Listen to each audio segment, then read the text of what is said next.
नमस्कार दोस्तों, आपका हमारे चैनल में स्वागत है। राधे राधे।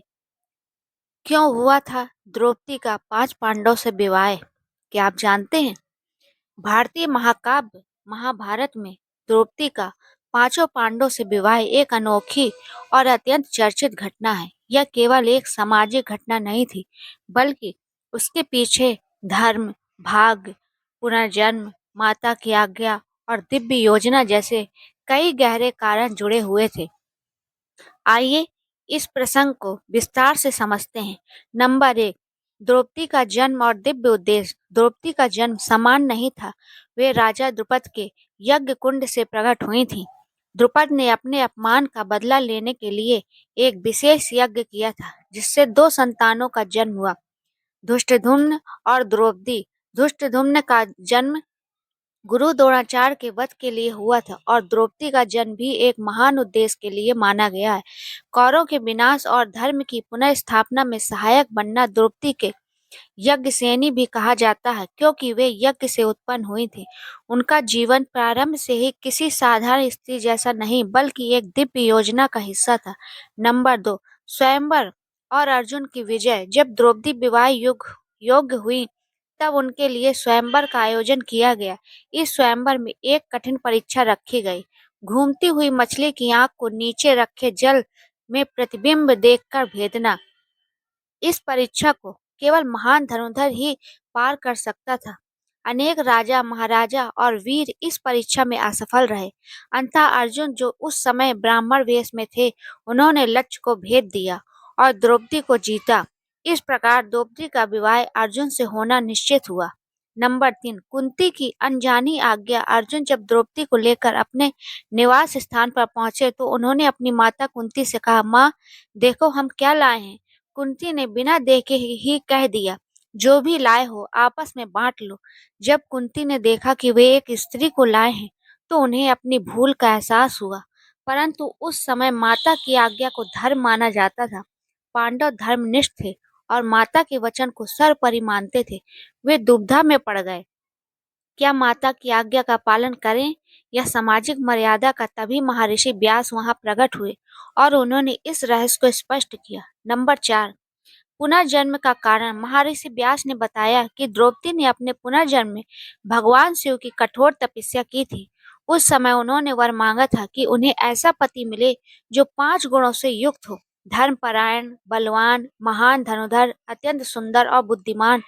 क्योंकि कोई एक पुरुष इन सभी गुणों से पूर्ण नहीं था, इसलिए भगवान शिव ने वरदान दिया कि अगले जन्म में उन्हें 5 पति मिलेंगे, जिनमें ये पांचों गुण होंगे। पांचों पांडवों में ये 5 गुण अलग अलग रूप में विद्यमान थे। युधिष्ठिर धर्म और सत्य के प्रतीक, भीम अपार बल के धनी, अर्जुन श्रेष्ठ धनुर्धर, नकुल अत्यंत सुंदर, सहदेव अत्यंत बुद्धिमान। इस प्रकार द्रौपदी का पांचों से विवाह उनके पूर्व जन्म के वरदान का परिणाम था। नंबर 5, सामाजिक और धार्मिक दृष्टिकोण। उस युग में बहुपति प्रथा अत्यंत दुर्लभ थी, परंतु पूर्णतः असंभव नहीं।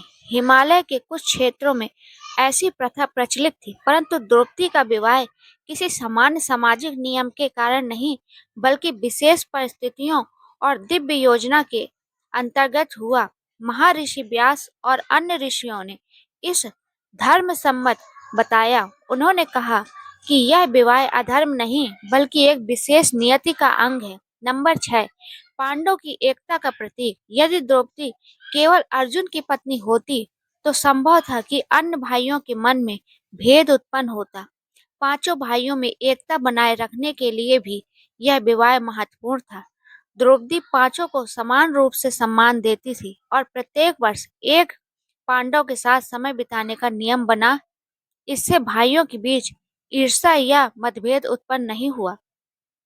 यह विवाह पांडव की एकता और पारिवारिक संतुलन का प्रतीक बन गया। नंबर 7, द्रौपदी का अपमान और महायुद्ध।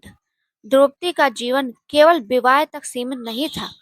हस्तिनापुर की सभा में उनका अपमान हुआ, जब द्रोणन और दुशासन ने उन्हें दासियों की भांति खींच कर लाया। उस समय कृष्ण ने उनकी लाज की रक्षा की। यह घटना ही आगे चलकर कुरुक्षेत्र के युद्ध का प्रमुख कारण बनी। द्रौपदी का अपमान धर्म और अधर्म के संघर्ष की चिंगारी बन गया। इस प्रकार द्रौपदी का पांचों पांडव से विवाह केवल व्यक्तिगत घटना नहीं, बल्कि संपूर्ण महाभारत की कथा को आगे बढ़ाने वाली कड़ी थी। नंबर 8, द्रौपदी का चरित्र और शक्ति। द्रौपदी केवल एक पत्नी नहीं थी, बल्कि अत्यंत साहसी, स्वाभिमानी और बुद्धिमानी स्त्री थी। उन्होंने हर परिस्थिति में अपने पतियों का साथ दिया। वनवास, अज्ञातवास और युद्ध तक में अन्याय के विरुद्ध आवाज उठाने वाली पहली स्त्रियों में गिनी जाती हैं।